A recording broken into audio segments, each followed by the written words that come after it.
করতে হবে, তাগুতের ইবাদত করা যাবে। তাগুত কাকে বলে? যে নিজে ইসলাম মানে না, অন্যকে মানতে দেয় না, তার নাম কি? কি নাম? আল্লাহ বলছেন তোমার নাম তখনই হবে যখন তাগুতের সাথে অস্বীকার করবা।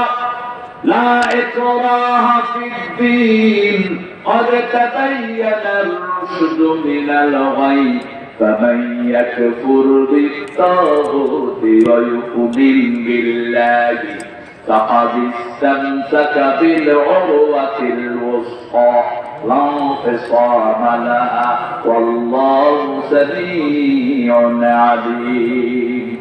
ইসলামে কোনো জবরদস্তি নাই, কিন্তু এটা যদি কোনো মুসলমান কয় আমি কালেমা পড়ছি, জবরদস্তি করে আমার ভর্তি বুঝতে পারবে না, ইসলাম জবরদস্তি নাই, তো ভুল করবে। একটু যখনই তুমি কালেমা পড়ছো তোমার আর কোনো অপশন নাই, কোরআন আলিফ থেকে ইয়া পর্যন্ত তোমাকে মানতেই হবে।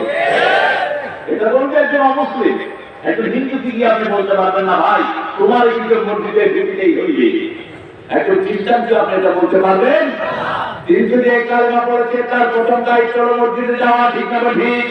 আল্লাযীনা ইউমিনুনা বিল গায়বি ওয়া ইউকিমুনাস সালাতা ওয়া মিম্মা রাযাকনাহুম ইউনফিকুন। আল্লাহ বলছেন আগে ঈমান আনবে, ঈমান আনার পরে দায়িত্ব নামাজ কায়েম করবে, তারপরে মানুষকে দান করবে। কার হুকুম? আল্লাহর হুকুম। নামাজ কবুল হবে না যতক্ষণ মানুষকে দান না করেন। মানুষকে দান করলে নামাজ কবুল করবেন কে? একটার সাথে আরেকটা রিলেশন। দেখেন মৃত্যুর সময় মানুষ একটা আফসোস করবে, সমস্ত মানুষ একটা আফসোস করবে। সেটা মুনাফিকদের শেষে আল্লাহ বলছেন লাউলা আখরাতানি ইলা আজালিন কারীম ফাআসসাদদাকা ওয়া কুন মিনাস সালিহিন। হে আল্লাহ আমাকে যদি অল্প একটু সময় দিতেন আমি দান করে ভালো মানুষ হয়ে আসতাম। ভালো মানুষ হওয়ার জন্য দান করতে হয়। কার হুকুম?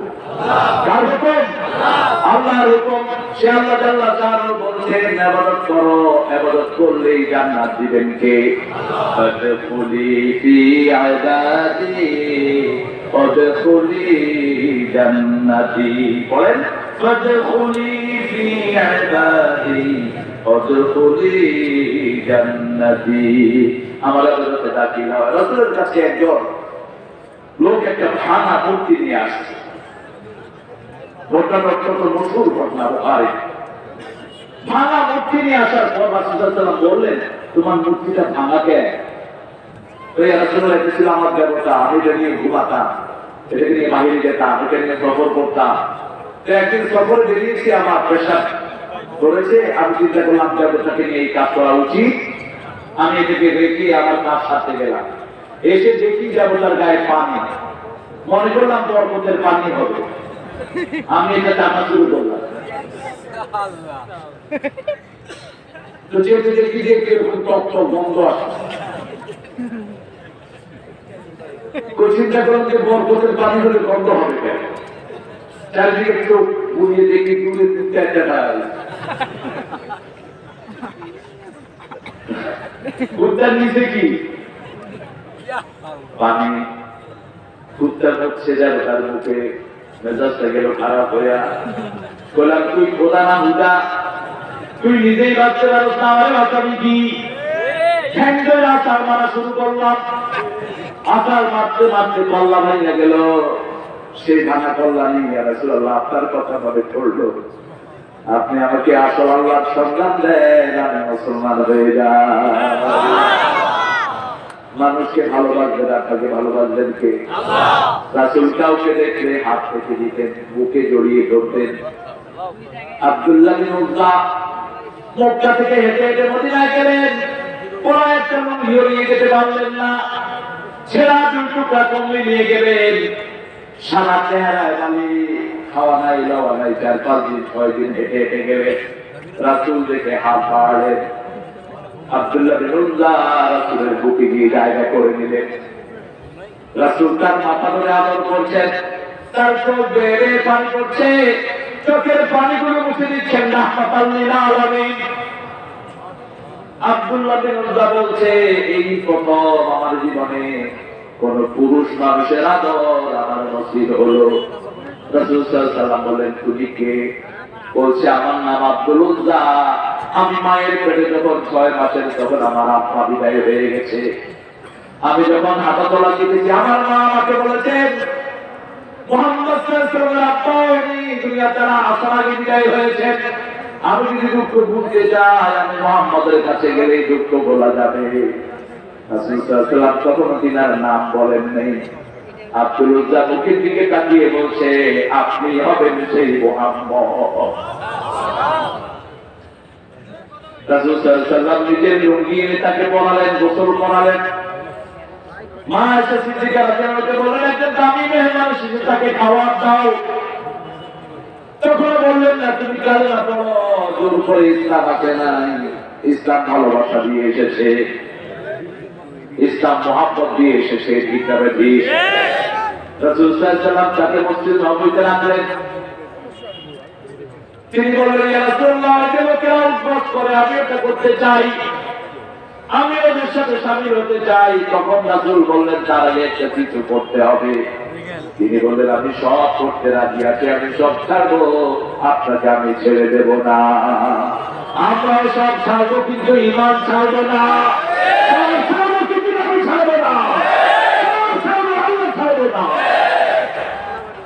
ফ্রান্সের মেট্রো ব্যঙ্গচিত্র জীবনের ছেলে বন্ধ কর, বলেন তোর সুখ জীবনের ছেলে আল্লাহ বন্ধ করে দিবে।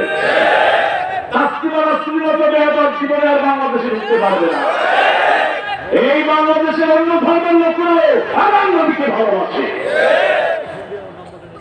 রাসূল সাল্লাল্লাহু আলাইহি ওয়াসাল্লাম এবার বললেন, তুমি বলো লা ইলাহা ইল্লাল্লাহ, লা ইলাহা ইল্লাল্লাহ, লা ইলাহা ইল্লাল্লাহ, লা ইলাহা ইল্লাল্লাহ মুহাম্মাদুর রাসূলুল্লাহ সাল্লাল্লাহু। তিনি এত জোরে জোরে জিকির করা শুরু করলেন, অন্য সাহাবীদের ডিস্টার্ব হয়। সাহাবীরা এসে বললেন, ইয়া রাসূলুল্লাহ, তারা আব্দুল উজ্জা এত জোরে জোরে জিকির করে, আমরা ঠিক মতো নামাজে মনোযোগ দিতে পারি না। রাসূল সাল্লাল্লাহু আলাইহি ওয়াসাল্লাম বললেন, আমার আব্দুল উজ্জার নাম এখন আব্দুল্লাহ জুল বাদাদাই, ওকে তোমরা বাধা দিও না। কালেমা গ্রহণের জন্য একটা সুতাও গায়ে করে আসতে পারবে না। অনেক দাম বাবা আব্দুল্লাহ দিয়েছে, তাকে তোমরা বাধা দিও না। খয়বরে তাবুকের যুদ্ধের ঘোষণা আসলো, আব্দুল্লাহ এসে বলছে, ইয়া রাসূলুল্লাহ, আপনি দোয়া করেন আমাকে যেন আল্লাহ শহীদ করেন। রাসূল দোয়া করে, আল্লাহ আব্দুল্লাহ যত কাফেরদের জন্য হারাম করে দাও। আব্দুল্লাহ বললেন, আমি চাইলাম কি, আপনি করলেন কি? রাসূল সাল্লাল্লাহু আলাইহি ওয়াসাল্লাম বললেন, এখন যদি তুমি করেছিও মারা যাও, শাহাদাতের মর্যাদা আল্লাহ তোমাকে দান করে দিবে। আমরা শহীদ হতে চাই, ঠিক না ঠিক? মরতেই হবে যখন, শহীদ মরণ দিও আমাকে, আমাকে শহীদ করে সেই মিছিলে শামিল করে নিও। যে মিছিলের নেতা আমির হামজা, খোবায়েব খাপা, আল্লাহর ছিল যারা অতি প্রিয়, শামিল করে নিও। আমিন আমিন। আব্দুল্লাহ ইবনে বাদানের জ্বর হলো, রাসূল সাল্লাল্লাহু আলাইহি ওয়াসাল্লাম সকালে দেখে আসেন, সন্ধ্যায় তিনি দুনিয়া থেকে বিদায় হয়ে গেছেন। রাসূল সাল্লাল্লাহু আলাইহি ওয়াসাল্লাম তার জানাজা পড়ালেন, কবরে নামলেন মুহাম্মদ সাল্লাল্লাহু। উপর থেকে 4 কলিকাতিন আল্লাহ দিচ্ছেন। আলী রাদিয়াল্লাহু আনহু বললেন, আরে এই জায়গায় আব্দুল্লাহ না হয় যদি আমি হতাম, আমার জীবন ধন্য হয়ে যেত। রাসূল সাল্লাল্লাহু আলাইহি ওয়াসাল্লাম তাকে কবরে রাখলেন আর বললেন, হে আল্লাহ, এই আব্দুল্লাহকে কবরে রাখার পর্যন্ত আমি তার উপর খুশি ছিলাম, আপনি আমার আব্দুল্লাহর উপর খুশি হয়ে যান। আমরা রাসূলের সন্তুষ্টি অনুযায়ী আমরা চলবো, আল্লাহকে ভালোবাসবো, রাসূলকে ভালোবাসবো, ঠিক না ভাই? সে আল্লাহ বলছেন, আমি আমার নবীকে বাশীর এবং নাযীর করে দুনিয়াতে পাঠিয়েছি, তিনি তোমাদেরকে সুসংবাদ দিয়েছেন, সতর্ক করেছেন। তিনি বলেন সিরাজাম মুনীরা, তিনি যেভাবে চলতে বলেছেন সেটাই ইবাদত। রাসূল বলেছেন, আযান শুনো, আযানে মুয়াজ্জিন যা বলে তোমরাও তা বলো, অথবা লা হাওলা বলো, হাইয়া আলাস সালাহ, হাইয়া আলাল ফালাহর সময় তারপরে দুরূদ পড়ো। তারপরে কোনো আল্লাহুম্মা রাব্বা হাযিহি দাওয়াতি তাম্মা, এইভাবে সিরিয়াল বজায় যদি পড়ো, রাসূল বলেছেন আমি তোমাকে সুপারিশ করবো, এটা আমার উপর ওয়াজিব। আল্লাহু আকবার। কি নিয়ামত! ওযু করলেন আকাশের দিকে তাকিয়ে নয়, যে কোনো দিকে তাকিয়ে বলেন আশহাদু আল্লা ইলাহা ইল্লাল্লাহু ওয়াহদাহু লা শারীকা লাহু ওয়া আশহাদু আন্না মুহাম্মাদান আবদুহু ওয়া রাসূলুহু। তাহলে আকাশের জান্নাতের 8টা দরজা খুলে দিবেন কে? আল্লাহ। তবে কারো হক নষ্ট করা যাবে, বইয়ের গায়ে হাত তোলা যাবে, ঘরে বিবিকে সব রকমের সাহায্য করতে রাসূল সাহায্য করেছেন, আপনি করবেন না কেন? ছোট শিশুদেরকে যে কিভাবে তিনি বাঁচতেন, হাসান হুসাইন এশার নামাজে লাফায়া করতেন ওনার ঘাড়ের উপর। আজকে বলছিলাম হাদিস, 2 নাতি পরাক্রমে লাফিয়ে পড়ছেন ঘাড়ের উপর। অনেকগুলো বর্ণনা। রাসূল যখন সিজদা থেকে উঠছেন আস্তে করে তাদেরকে নামিয়ে দিচ্ছেন, আবার যখন সিজদায় যাচ্ছেন তারা আবার ঘাড়ে উঠছে। রাসূল সাল্লাল্লাহু আলাইহি ওয়াসাল্লাম কখনো কখনো কুলে করে নামাজে দাঁড়াতেন, রুকুতে যাওয়ার আগে বাচ্চাকে নিচে রাখতেন। কি আদর বাচ্চাদেরকে করতেন! শুধু নিজের বাচ্চা নয়, অন্যদেরকেও করতেন। হাসান হুসাইনকে বলতেন জান্নাতের 2 ফুল। গান নিতেন হাসান হুসাইনের মুহাম্মদ সাল্লাল্লাহু আলাইহি ওয়াসাল্লাম। আদর করে করে শিখিয়েছেন আলহামদুলিল্লাহি রাব্বিল আলামিন। আপনার বাচ্চাকে আপনি আদর করে করে কোরআন শিক্ষা দেন। আপনার বাচ্চা কোরআন শিক্ষা করলে কোনদিন গাঁজা খাবে না, ইয়াবা সেবন করবে না, ঠিক না ঠিক?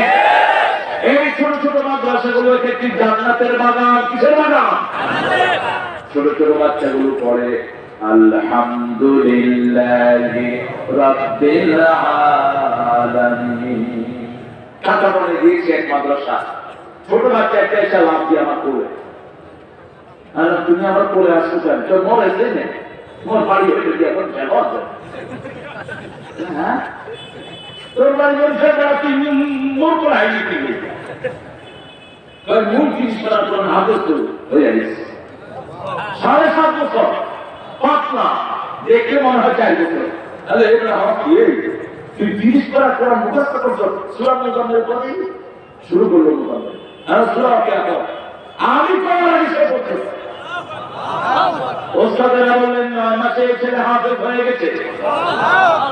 আমাদের দেশের ছেলেরা অনেক ব্রেনি, কিন্তু ওস্তাদের ক্রীড়ার কারণে অনেক পোলাপানের ব্রেন নষ্ট হয়ে যায়। এমন পিডান পিডায় বাপের নামে ভুলে যায়। হুজুরা পিডান কেন? বাচ্চাকে পিডান কেন? স্কুলে কিছু বেয়াদব টিচার আছে, বাচ্চার সান সামলিয়ে ছেড়ে ফেলে। কে দিয়েছে তোমাদেরকে অথরিটি? ছোট বাচ্চাদেরকে কে দিয়েছে মারার অধিকার? মারতে পারবেন না, নিষেধ। বাচ্চা দেয় হাত তোলা, আই কন্ট্রোল করে, আদর করে বুঝান, একটু শাসন করবে। রাসূল সাল্লাল্লাহু আলাইহি ওয়াসাল্লাম আই কন্ট্রোল করতেন। আনাস রাদিয়াল্লাহু আনহু বলছেন 10 বছর খেদমত করেছি, কোনদিন আগে সালাম দিতে পারেনি, কোনদিন বলেন এটা করেছো কেন, এটা করো নাই কেন। নির্দেশ দিয়েছেন আমি ভুলে গেছি, আমি খেলছি। রাসূল সাল্লাল্লাহু আলাইহি ওয়াসাল্লাম এসে মাঠের কাছে দাঁড়ালেন। যখন রাসূলকে দেখলাম আমার মনে পড়লো না হুকুমের কথা। আস্তে করে পেটের কাছে এসে দাঁড়ালাম, মুখের দিকে তাকিয়ে মুচকি হাসি দিয়ে বলছে আনাস, তোমাকে যে কথাটা বলেছিলাম সেটা আমি নিজেই করে ফেলেছি, তুমি তোমার খেলাটা শেষ করো।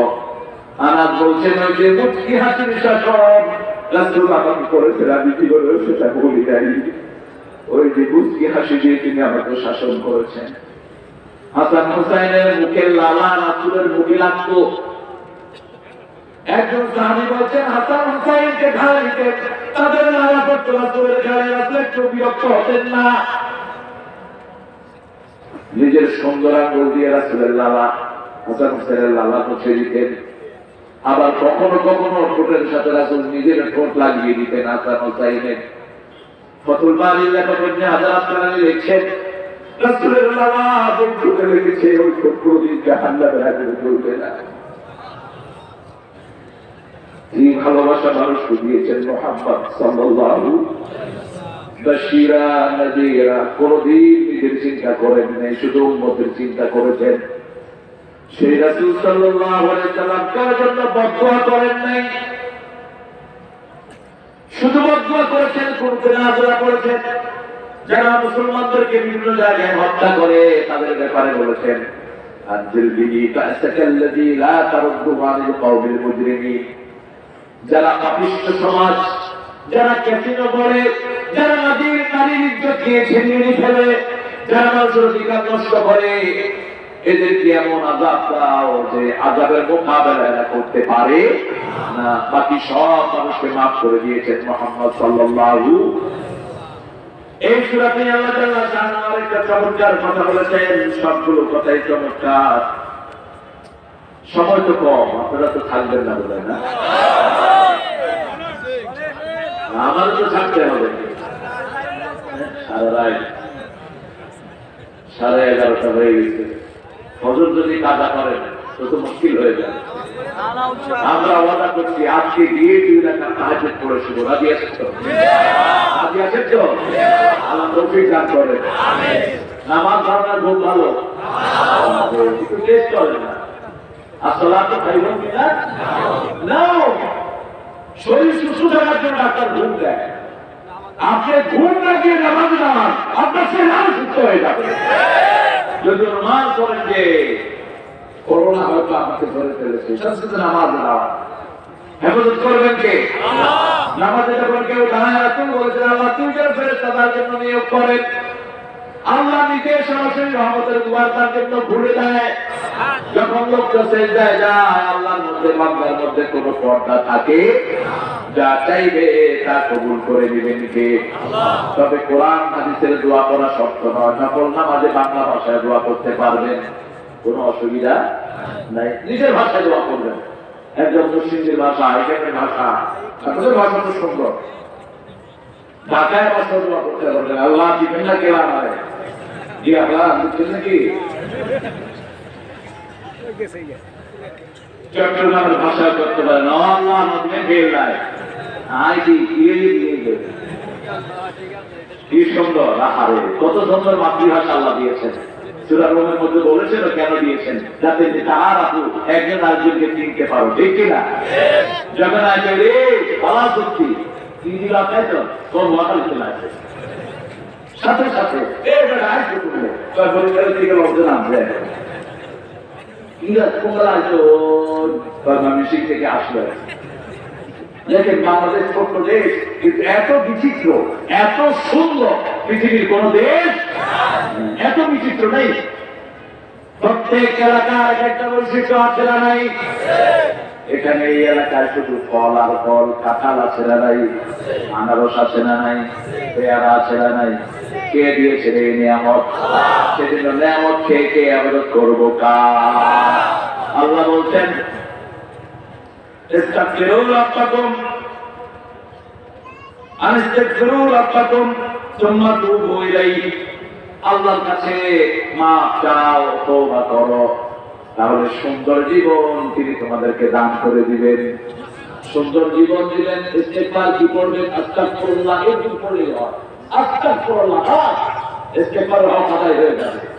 আর সাইয়্যিদুল ইস্তেগফার সপ্তাহে একবার, রাতে শোয়ার সময় একবার যদি পড়েন, ওই অবস্থায় মারা গেলে সোজা জান্নাত থেকে ঢুকবে। কোন গুনাহ থাকবে না, সেইগুলো ইস্তেগফার রাসূল শিখিয়েছেন। আল্লাহুম্মা আনতা রাব্বি লা ইলাহা ইল্লা আনতা খালাকতানি আনা আবদুক আনা আলা ওয়াদিকা ওয়া আহদিকা মাসতাত আউযু বিকা মিন শাররি মা সানাত আবু লাকা আলা নি'মাতি ওয়া আবু লাকা আলা যানবি ইন্নাহু লা ইয়াগফিরু যুনুবা ইল্লা আনতা। এটা তালাশ করে পড়ে নেবেন। খুব বড় মারাত্মক কিছু না, 2-3 বার চেষ্টা করলেই মুখস্থ হয়ে যাবে। ঠিক না ভাবি? এত বড় দোয়া করলে আপনাদের মুখস্থ হয়ে যাবে। সেজদা ইস্তেগফার, সেজদা রাসূল প্রতিদিন 100 বারের বেশি ইস্তেগফার করতেন, 100 বারের বেশি তওবা করতেন। সুবহানাল্লাহ। ইস্তাগফিরু রাব্বাকুম কে বলছেন? ইন্নাহু কানা গাফফারা। সূরা নূহের ভিতরে বলছেন ইউরসিলু আলাইকুমুস সামাআ মিদরারা, তোমরা ইস্তেগফার করো, আকাশ থেকে রহমতের বৃষ্টি দিয়ে তোমাদের ফল বাড়াবেন, সন্তান সম্পত্তি বাড়িয়ে দিবেন, যা নিয়ামত বাড়িয়ে দিবেন কে? আল্লাহ। সব বিপদ থেকে হেফাজত করে দিবেন কে? আল্লাহ। ওই যে একজন ঠাকুরের কথা বলতে গিয়ে বললাম না, এখন আমাকে বললেন নমস্তে, নমস্তে বললেন না, নমস্তে মানে আপনার কপাল ও ভেঙে দিচ্ছে, একদম ছেড়ে কি শব্দ। ওনারা বলুন, ওনাদের জন্য এটা ওনারা বলুন, আমাদের কিছু অসুবিধা নাই। আমরা উনি যদি নমস্তে দেয় আপনি কি করবেন? ঠিক আছে, ঠিক আছে, ঠিক রাখো।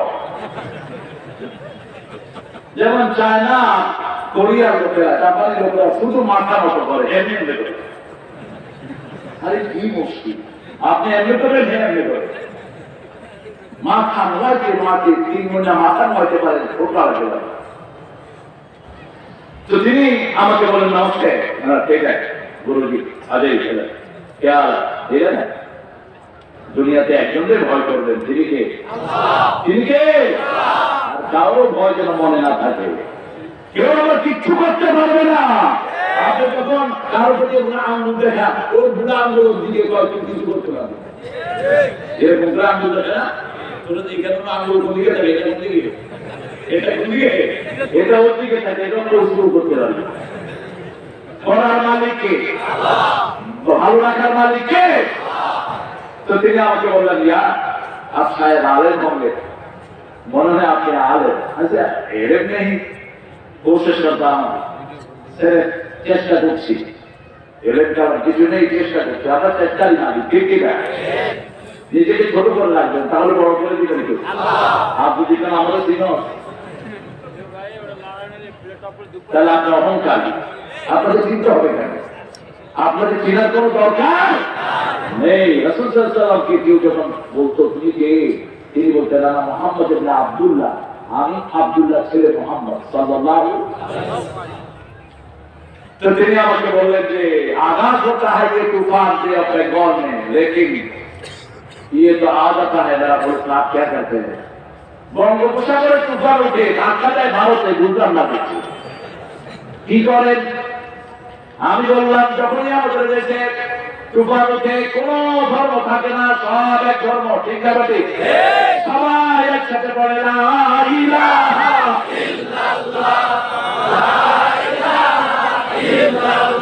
লা ইলাহা ইল্লাল্লাহ।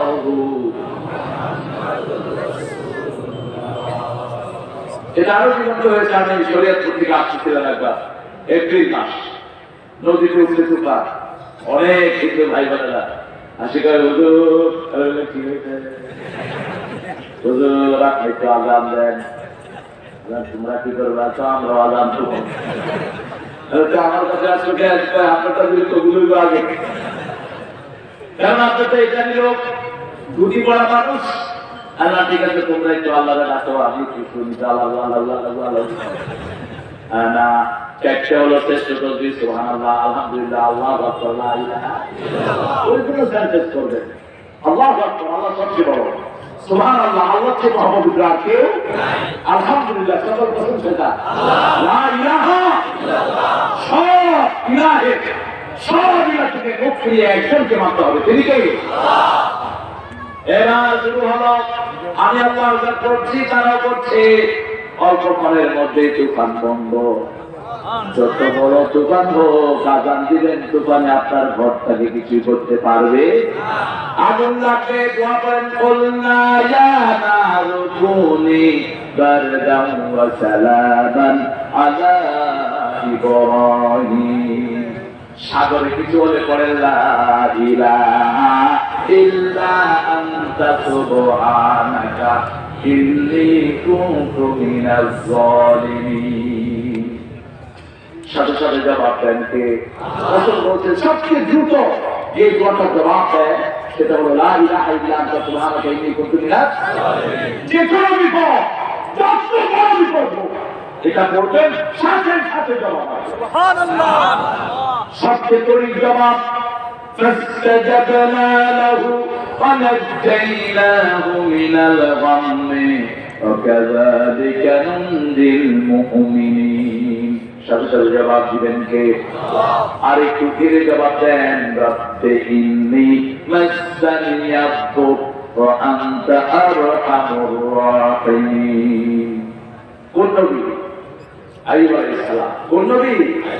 এবার নূহ আলাইহিস সালামের দোয়া করেন, রাব্বি ইন্নী মাগলুবুন ফান্তাসির। এই তিনটা দোয়া পড়লেই তাদের জবাব দিয়ে দেন কে? তবে রাসূল বলেছেন কত মিনিটের দোয়াটা সবচেয়ে বেশি তাড়াতাড়ি কবুল হয়? যে কোনো পরিস্থিতি থেকে আপনি যখন বলবেন সাথে সাথে সৌন্দর্য শান্তি নাজিল করে দিবেন কে? আল্লাহ জাল্লা শাআনহু বলছেন সুম্মা তুবু ইলাইহি ইউমাত্তিউকুম মাতাআন হাসান ইলা আজালিন মুসাম্মা ওয়ায়ুতি কুল্লা যী ফাদলিন ফাদলা। সুবহানাল্লাহ। শ্রেষ্ঠ জীবন এখানেও দিবেন ওখানেও দিবেন, সারা দুনিয়া সুন্দর করে দিবেন। কয়েক আয়াত পরে গিয়ে বলছেন মা মিন দাব্বাতিন ফিল আরদি ইল্লা আলাল্লাহি রিজকুহা। এই পৃথিবীর কোনো প্রাণী নাই যে প্রাণীর খাবারের দায়িত্ব আল্লাহ নেন নাই। ইয়ালামু মুস্তাকাররাহা ওয়া মুস্তাওদাআহা কুল্লুন ফি কিতাবিন মুবিন। কোথায় গিয়ে কখন কি খাবেন 50,000 বছর আগে সেটা লিখে রেখেছেন কে? আরো করে বলেন, এই যে আপনি এখানে আসবেন এটা আল্লাহ 50,000 বছর আগে বরাদ্দ করে রেখেছেন। কি খাবেন সেটাও একটা কিতাবে লিখে রেখেছেন কে? আবার আল্লাহ বলেছেন ইন্না নাহনু নুহিল মাউতা ওয়া নাকতুবু মা قدموا وآثارهم كل شيء أحصيناه في كتاب مبين। আমরা প্রত্যেক মৃতকে জীবিত করব, কি চিহ্ন রেখে গেল, কাদের সাথে থাকলেন, কাদের সাথে উঠা বসা করলেন। যদি ক্যাসিনো আলাদের সাথে উঠা বসা করেন ক্যাসিনোর গুনাহ আছে না নাই? জুয়ারিদের সাথে চললে জুয়ারির গুনাহ আছে না নাই? আর যদি কোরআন হাদিসের লোকের সাথে চলেন, কোরআন কায়েমকারীদের সাথে চলেন, এরা যতদিন থাকবে এদের সওয়াব আপনারা আমলনামায় তুলে দিবেন কে? আজকে খুব কষ্ট সারা পৃথিবীতে, মুসলমানরা মাইর খাচ্ছে, মুসলমানরা মাইর খাচ্ছে। আসলে মাইর খাচ্ছি না, কোথায় পারলে আসল মজাটা পাওয়া যাবে সেটা বলতেছি। যে মাইর খায় সে দ্বিতীয় জানে, ঠিক কিনা? মারকে এসে বুঝে কোথায় দিলে আসলে মজাটা বুঝে যাবে। কিন্তু 1400 বছর আগে আল্লাহ কোরআনে বলে দিয়েছেন কোথায় দিবা, ফাদরিবুহু ফাওকা আনাক ওয়া মিনহুম কুল্লাল বানাত। যারা তোমাদের সাথে ইসলামের সাথে দুশমনি করবে এদের গর্দানে গর্দানে দিবা, গিরাই গিরাই দিবা। কার কথা? আগে দিবা গর্দানে, তারপরে দিবা গিরাই গিরাই। কার কথা? কার কথা? তবে আমরা মাফি করে দেই বেশি। ইসলামের মতো ক্ষমার ধর্ম পৃথিবীতে আর একটাও দেখেন। প্রত্যেক দিন মানুষের জন্য আমরা অবাঞ্ছিত দোয়া করি, রাব্বানা আতিনা ফিদ দুনিয়া হাসানাতাও ওয়া ফিল আখিরাতি হাসানাতাও ওয়া কিনা আযাবান নার। এটার ভিতরে সবার জন্য দোয়া আছে না নাই? এই পৃথিবীর বড় ছোট হিন্দু বৌদ্ধ খ্রিস্টান সবার জন্য দোয়া শিক্ষা দিচ্ছেন কে? আমাদের সবাইকে দেন, দুনিয়ার জীবন সুন্দর করে দেন, আখিরাতের জীবন সুন্দর করে দেন, সবাইকে জাহান্নামের আগুন থেকে বাঁচিয়ে দেন। কেউ জাহান্নামের আগুন সহ্য করতে পারবো না। এই জন্য প্রতিদিন একজন ভাইকে দাওয়াত দেন, যেখানে একজন ভাইকে বলেন লা ইলাহা ইল্লাল্লাহ, একজন ভাইকে আদর করে মসজিদে নিয়ে যান। রাতে মসজিদে যান, ফজরের সময় মসজিদগুলো খালি থাকে, খুব কম মুসল্লি, অথচ সবচেয়ে দামি নামাজ কোনটা? না, আসর। দামি নামাজ কোনটা? আসর। কিন্তু বছরে যদি না যান, ব্যবসা বন্ধ, বাণিজ্য বন্ধ, শরীর খারাপ। বছরে যদি না যান, আপনি সারা জীবন বরকত থেকে বঞ্চিত হয়ে গেলেন। বছরের নামাজটাই কি আমাদের সাক্ষী হবে। আল্লাহ বলছেন সূরা বনী ইসরাঈল, আকিমিস সালাতা লিদুলুকিশ শামসি ইলা ওয়াসাতিল লাইলি ওয়া কুরআনাল ফাজর ইন্না কুরআনাল ফাজরি কানা মাশহুদা। সকাল থেকে নিয়ে সূর্য ওঠার থেকে নিয়ে দোয়া অংশ পর্যন্ত নামাজ কায়েম করো। ফজরের সময় কোরআন পড়ো। ফজরের কোরআন কিয়ামতের ময়দানে তোমাদের জন্য সাক্ষী হয়ে যাবে। আবার বলেছেন ফজর যে পড়ে তার দায়িত্ব নেন কে? কামাই রুজিতে বরকত নাই, ফজর পড়েন, ফজর পড়ে ইশরাক পর্যন্ত মসজিদে বসে তাসবিহ করেন। জিকির করেন, তসবিহ করেন। রাসূল বলতেন এরপরে 2 রাকাত নামাজ পড়েন সূর্য উঠলে। রাসূল বলছেন পরিপূর্ণ হজের সওয়াব তাম্মান তাম্মান তাম্মান, পরিপূর্ণ হজের সওয়াব আল্লাহ আমায় দিয়ে দিবেন। সুবহানাল্লাহ। রিজিকের ব্যবস্থা করে দিবেন কে? এই নামাজ থেকে বলা হয় সালাতুর রিজিক, রিজিকের সালাত। কোন প্রাণী সকালে ঘুমায় না, ঘুমায়? কথা বলেন না কেন? কোন পাখি ঘুমায়? তাকদু খিমাসান তারুহু বিকান। রাসূল বলেন তোমরা যদি আল্লাহর উপর তাওয়াক্কুল করো, ফজর পড়ে বের হও, তাহলে পাখি যেমন খালি পেটে বের হয়, ভরা পেটে বাড়ি ফিরে, আমি আল্লাহ তোমাদেরকে খালি পেটে বের করে ভরা পেটে বাড়ি ফিরিয়ে দেব। সব কাজের দায়িত্ব নিবেন কে? এই যে উন্নত বিশ্ব যা দেখেন, Japan, Europe, America, Australia, Canada, সকালে ঘুমে পাবেন না কাউকে। সব বাড়ি, সব রাস্তা জাম আর জাম। এসার পরপরই ঘুম, এটা হলো শরীরের সবচেয়ে ভালো। আজকের মেডিকেল সায়েন্স বলছে এসার পরেই যারা ঘুমায়, রাসূল সাল্লাল্লাহু আলাইহি ওয়াসাল্লাম কখন ঘুমাতেন? এসার পরে। 9 জন বিবির সাথে প্রতিদিন 3 বার দেখা করতেন, প্রত্যেক বিবির সাথে। কোন বিবি মনে করছেন না যে আমার স্বামী আমার থেকে দূরে আছে। আর আমাদের একজন বিবি সার্জিয়া ব্যবসায়ী, ফজরের সময় গেছে প্রায় 3টার সময় যা আছে না, বিবি হওয়ার কথাই করস না, কথা বলস না, কিসের ব্যবসা করবে? আর কিছু জমিদার আছেন বিয়ে করে বিদেশে 4 বছর পরে এসে আব্বা কেমন আছো,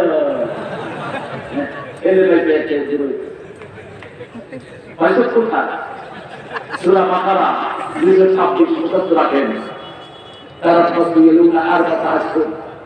আল্লাহ বললেন রাগারাগি করলেও বিবির থেকে 4 মাসের বেশি আলাদা থাকতে পারবা। কয় মাস? 4 মাস। নারীদের অধিকার কোরআন ছাড়া এত বেশি কেউ দেয় নাই। যে মেয়েকে বিয়ে করবা সেই মেয়ের বাড়ির কাছে 1000 লোককে খাওয়াতে হবে এরকম দাবি করা জায়েজ নাই। মেয়ে যদি আনন্দ চিত্তে খাওয়ায় কোনো অসুবিধা, তুমি দাবি করতে পারবে না এত লোককে খাওয়াতে হবে। কি অধিকার মেয়েদেরকে দেওয়া হয়েছে? জিনাকে কঠিন করতে বলা হয়েছে, বিবাহকে সহজ করতে বলা হয়েছে। এখন জিনা সহজ, সারাদিন মোবাইল টিপে আছে না নাই, রাত 12টার পরে টিপে কিন্তু একটু চিকন করতে হতে বাস সরকারটা পেয়ে গেল। আপনি কে? আমি কুতকুতি। আপনি? আমি কুতকুত। কি সুন্দর কথা বলছি। 2 দিন 7টা পরে দেখা দেখি হবে, তুমি লাল কাপড় ফেলে এসো, এসে দেখি মেয়ের বয়স 60, পোলার বয়স 20। আহা, ইসলাম কত বাস্তব। রাসূল বলছেন যাকে বিয়ে করবা তাকে দেখো, স্বামী দেখবে, স্বামীর বয়স না। বাপ চাচা বন্ধু বান্ধব নিয়ে দেখতে যায়, হারাম। পর্দা যে মানব না সে জাহান্নামী। আমার আগে ভাই বলেছেন মুমিনাতুন জাসিয়াতুন উরিয়াত, এই হাদিসটা দেখতে এসেছেন। মাথায় ছুটি বাঁধে এরকম উঁচু করে, হারাম। হাই হিল পরে মেয়ে হাঁটবে না, যে জুতা আওয়াজ করে সেই জুতা মেয়ে পড়বে না। যে মেয়ে পুরুষের গায়ে জুতা পড়বে তার কাল আল্লাহ নয়, যে ছেলে মেয়ের গায়ে জুতা পড়বে তার কাল আল্লাহ নয়। ছেলে তিনি কাম করে গেছে, ছেলে তুই হিল না। হিজড়ার একটা সম্মান আছে, কোথাও নাই। হিজড়া আমাদের সমাজের অংশ, ঠিক না? ওদেরকে আদর করলে ওরা মানুষের কথা শুনে। হিজড়া দেখলে কেউ কেউ গাড়ি গ্লাস উঠিয়ে এটা করবেন না। ওরা মানুষ, ওরা কি মানুষ, ওদেরকে সম্মান দেয়। ছেলেরা টাকনুর নিচে কাপড় পরে আর মেয়েরা ঢুকাচ্ছে। যে মেয়ে টাকনুর উপরে কাপড় পরল না তুমি জাহান্নামী। তোমার টাকনু তোমার ভরস ঢাকা। যে ছেলে টাকনুর নিচে কাপড় পরলো তারা তো জাহান্নামে চলে গেল।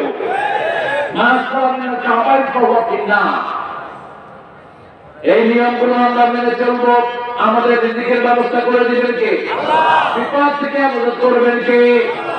সব রকমের দায়িত্ব গ্রহণ করবেন কে? সকাল হলো, শুনে রে আজান, উঠে রে সোজা ছানি, মসজিদে চল দিনের কাজে, বল দুনিয়াদারি। সকাল হলো, যে ঘরে স্বামী স্ত্রী একসাথে সুন্দর করে স্বামীর মধ্যে চলে যায়, সেই ঘর আল্লাহর রহমতের ঘর। বাচ্চাদেরকে জাগিয়ে দেন, বাচ্চারা নামাজ ভালো, শরীর ভালো করে দিবেন কে? বিবিকে নিয়ে নামাজ যান। যদি মসজিদে জায়গা থেকে মায়েশা বলছেন, বুখারীর বর্ণনা, আমি রাসূল সাল্লাল্লাহু আলাইহি ওয়াসাল্লামের পিছনে নামাজ পড়তাম, অন্ধকারে যেতাম, অন্ধকারে গিয়ে আসতাম, আমাদের অবহেলা দিত না। কিন্তু আমাদের দেশে তো সেই পরিবেশ নাই। চারিদিকে আলো, লাইট কম। লাইট যেখানে যত বেশি, সেখানে ক্যান্সার তত বেশি। এই লাইট গুলো হলো ক্যান্সারের বন্ধু। বোতলের পানি ক্যান্সারের বন্ধু। এগুলো মেডিকেলি এখন বলছে ডাক্তাররা। পাশ্চাত্য পৃথিবীতে এখন আমেরিকা, ইংল্যান্ডে পুরা ঘরে হালকা করে ডিম করে একটা লাইট দেয়। বেডরুমটা আলো নাই, ড্রয়িং রুমে আলো। আমাদের দেশে দেখেন, গ্রামে যখন আমরা ঘুমিয়ে পড়ি, সব অন্ধকার। আজকে মেডিকেল সায়েন্স বলছে ব্রেন থেকে একটা রস নিষ্কাশিত হয়। আসার পরে যখন আপনি শুয়ে পড়েন, রসটা নিষ্কাশিত হয়, ওটা ক্যান্সারকে মেরে ফেলে। এই জন্য শহরে ক্যান্সার বেশি না কম? আর গ্রামে কম। কেন? গ্রামে লাইট কম, চরের লোকের শরীর ভালো, মাটির সাথে পিছন করে খায় কি, পানিটা 3 খাল খায়া হা করে থাকে, আরো 3 খাল খাওয়ার জিনিস কি? শুধু কাঁচা মরিচ আর পেঁয়াজ, মারি দিকে। আর কি হচ্ছে কোনো কথাই নেই। আর শহরের এগুলো ভালো ভালো খায়, আর সব ডায়াবেটিসের রোগী। খাইতেই পারে, পয়সা যার বেশি খাওয়াটা, যার পয়সা কম খাওয়া বেশি। ইবাদত করবেন, তাহলে শরীরটা ভালো রেখে দিবেন কে? 5 ওয়াক্ত মসজিদে আযান হলো, মসজিদে ভিক্ষা ঠিক। ব্যবসা বন্ধ করে দাও, আপনার দায়িত্ব নিবেন কে? সে আল্লাহ বলছেন, তোমাদের জন্য আমি রিজিকের ব্যবস্থা করে রেখেছি, পেরেশান হওয়ার কোনো দরকার নাই। কোন মাহফিলে গিয়ে কোন হুজুরকে কোনো পয়সা দিল না, তাতে কি হয়েছে? আমার গতবার অভিজ্ঞতা বলছি, জায়গাটার নাম বলবো না, আপনারা চিনবেন, বলো আয়োজন। কোন এলাকাকে ইমানি গালি দেয়া হারাম, অমুক এলাকার লোক খারাপ, হারাম। নির্দিষ্ট কোনো পার্টিকুলার ব্যক্তির লাগে কথা বলে, সেই ব্যক্তিকে বলবেন, তাও জেনে শুনে। আমরা জানি না মুসলিম শরীফের একে দিনের কথা বলেছেন, আপনি মরা মানুষের জন্য বিরাট করে কাদা, অথবা মরা মানুষের জন্য 3 দিন 40 খাওয়ার আয়োজন করা, দুটোই কুকুরি। গরিবকে খাওয়াবে, 1 মাস 2 মাস দুঃখ খেতে পায় না গরিব আসরা, নিজের নিকটাত্মীয় গরিব হলে আরো বেশি খোয়া। আছে তাদের করবা হাক্কাহু আতাল মাল আলা হুবি তাদের করবা, নিকটাত্মীয়কে নিয়ে হাতের ভিতরে টাকা ঢুকিয়ে দেন। আপন ভাই খেতে পায় না, যে জাকাতের টাকা করে দিলাম, ভাই তুমি চুপচাপ নিতে, এটা বলবেন না, বলার দরকার নেই। ভাইয়ের হাতের ভিতরে টাকা ঢুকিয়ে দেয়, ভাইকে জাকাতের টাকা দেওয়া যায়, বোনকে দেওয়া যায়, কিন্তু বাপমাকে দেয়া যায় না, অসম্মান। এটা দেয় তো ওই মাহফিলে অন্তত 20 জায়গায় গেছে, মাহফিল কমিটি যে ছেলেটা নিয়েছে আমাদের 20 জায়গায়, ফরিদপুর গেছি দেখি সেখানে সে, এখানে ধামরাই গেছি দেখি সেখানে সে, বহু জায়গায় গিয়ে মাহফিল নিয়েছে। তো আমার কাজলকে বলেছে, আমি শুধু হেলিকপ্টারে। হ্যালো ভাই, পদ্মার ওপরেই মাহফিল, আমি মাওয়া পার হলি তো মাহফিল, হেলিকপ্টারে উঠবো আর নাম দরকারটা উঠলেই 20,000 টাকা তেল পাওয়া যায়। আপনি এক কাজ করেন, ওই টাকাটা গরিবকে দিয়ে দিয়ে আপনার গাড়ি ভাড়া দিন। গাড়ি একটা নিয়ে গেলাম, তো ওই ছেলেটা মাহফিলে লক্ষ লক্ষ মানুষ, আপনাদের এটা 4-5 জন মানুষ চরের ভিতরে গেছে, চর মানুষ, বাদ ভাঙা মানুষ। মাহফিল শেষ, ওই ছেলেটার খবর নেই, ওই গাড়ি ভাড়া হবে। আল্লাহর নামটা কি ছোট নাকি? আরো ভালো ছোট না। আমি না গেলে কি হতো, এই লক্ষ লক্ষ মানুষের মধ্যে হতাম, ঠিক কিনা? অথবা আমি যদি এখন 20-25 মিনিট কথা বলে মনোজাত করে দিই, কিছু করতে পারবে না তোরা, কিন্তু মনে মনে কষ্ট আছে না? মনে মনে করেন শালার হুজুর কিছু করতে পারতেছি না, কিন্তু কষ্টটা দিদা। মানুষের মনের কষ্টটাই হলো সবচেয়ে বড় কষ্ট। একটা ভিক্ষুককে কেন আল্লাহ বলেছেন সুরা, একটা ভিক্ষুকের সাথে হাসি মুখে কথা বলো। আপনি যদি বলেন না, এটাও কথা, ও মনে কি পাবে? ব্যথা পাবে। যেমন আমি সিলেট যাচ্ছিলাম, আমার পাশে একজন হুজুর ছিলেন, বৈরব তখন ব্রিজ হয়নি, এক ফকির এসে দরজা নক করছে। তো হুজুর জানা বলতো না, দিতাম না। ভিক্ষুক মানুষ তাই আল্লাহ এই ব্যাপারে কবি করো, আল্লাহ এই ব্যাপারে কবি করো। এখন হুজুর আমার কবুল হয়ে যাবে হুজুর। আমি বললাম তুই কি করছ? আমি জমক দিছি। আমি বললাম জমক দিদি কেন? কোরআন মানবি না, যেখানে বিপদ আছে সেখানে। এখন 100 টাকা দেয়, 71 টাকা নিতাম না, আল্লাহ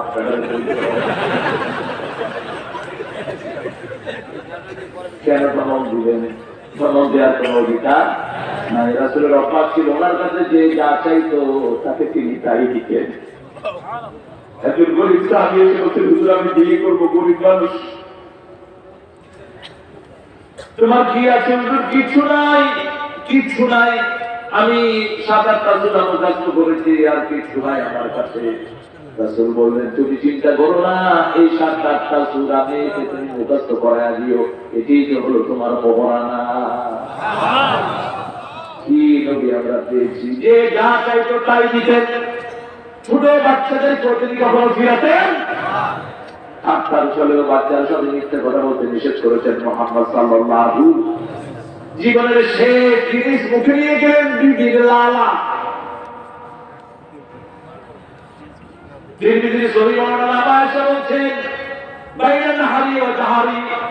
আমার এই জায়গা এবং এই জায়গার মধ্যখানে রাসূলের মাথা পিছন দিক থেকে আঁকড়ে ধরেছেন, জ্বরে শরীর খোলা যাচ্ছে। রাসূল সাল্লাল্লাহু আলাইহি ওয়াসাল্লাম বলছেন, জ্বরে যারা মারা যায় তারা শহীদ, হার্ট অ্যাটাকে যারা মারা যায় তারা শহীদ, কিডনি ফেল হয়ে মারা যায় শহীদ, বাসের চাকার তলে পড়ে যায় শহীদ, আগুনে পুড়ে মারা যায় শহীদ, ছাদের পর থেকে মারা যায় শহীদ। আল্লাহ চান আল্লাহর গোলামদেরকে মাফ করে দিতে। সবচেয়ে বড় শহীদ হলো কোরআন কায়েমের জন্য রাজপথে যারা জীবন দেয়। মায়েশা বলছেন, রাসূল সাল্লাল্লাহু আলাইহি ওয়াসাল্লামের প্রচন্ড জ্বর, আমাকে ইশারা করে মেসওয়াক চাইলেন, আমি দিলাম। মেসওয়াকটি শক্ত ছিল, আমি বললাম, ইয়া রাসূলুল্লাহ মেসওয়াকটি আমার হাতে দেন। আমি আমার দাঁত দিয়ে চাবালাম মেসওয়াক, চাবিয়ে নরম করে রাহমাতাল লিল আলামিনের হাতে দিলাম। সেই মেসওয়াক তিনি জীবনের শেষ দাঁত মাজলেন, জীবনের শেষ কাজ তিনি দাঁত মাজলেন। আর সেই নবীর উম্মতেরা দাঁত মাজে না, আছে না নাই? জীবনের শেষ কাজ দাঁত মাজলেন। আর বললেন, উম্মতি আস-সালাত আস-সালাত আস-সালাত মা মালাকাত আইমানুকুম। আমার উম্মতেরা নামাজ ছেড়ে দিও না, সালাত ছেড়ে দিও না, সালাত ছেড়ে দিও না। তোমাদের আন্ডারে যারা আছে, তোমার বিবি, তোমার কাজের ছেলে, তোমার ছাত্র, তোমার দেশের জনগণ যারা তোমার আন্ডারে আছে, তাদের দিকে খেয়াল রেখে দিও। এই শেষ কথা বলে এই দুনিয়া থেকে চিরতরে বিদায় হয়েছেন রাহমাতাল লিল আলামিন। আমরাও সালাত ছাড়বো না, যত কষ্টই হোক সালাত ছেড়ে দেব। আল্লাহ তৌফিক দান করেন, কারণ সব কিছু লিখে রাখছেন কে? কুল্লুন ফি কিতাবিন মুবিন। সব কিছু স্পষ্ট লেখা আছে, অস্বীকার করার কোন উপায়।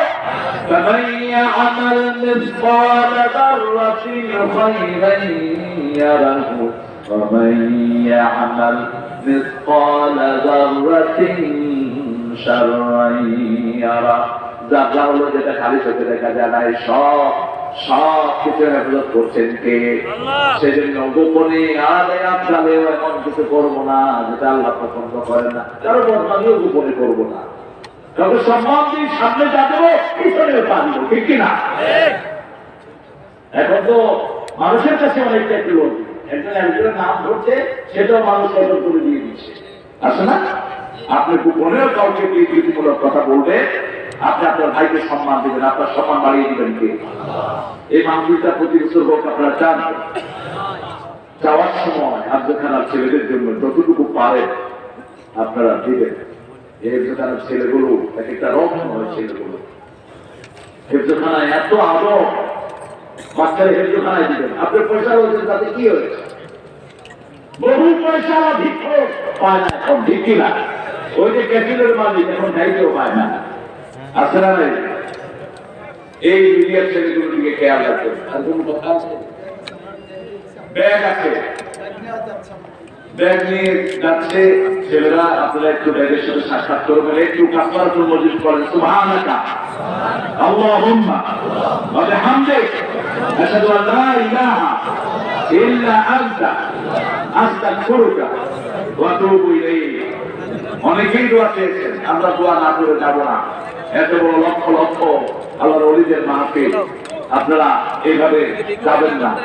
দোয়া না করে আমরা যাব না। তো আমরা দোয়া করে প্রস্তুতির জন্য ইনশাআল্লাহ, তারপরে আমরা এখান থেকে বিদায় হবো।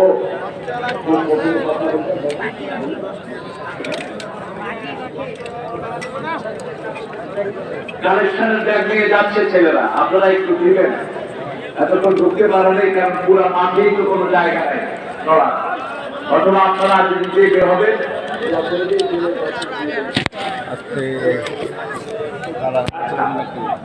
মাদ্রাসা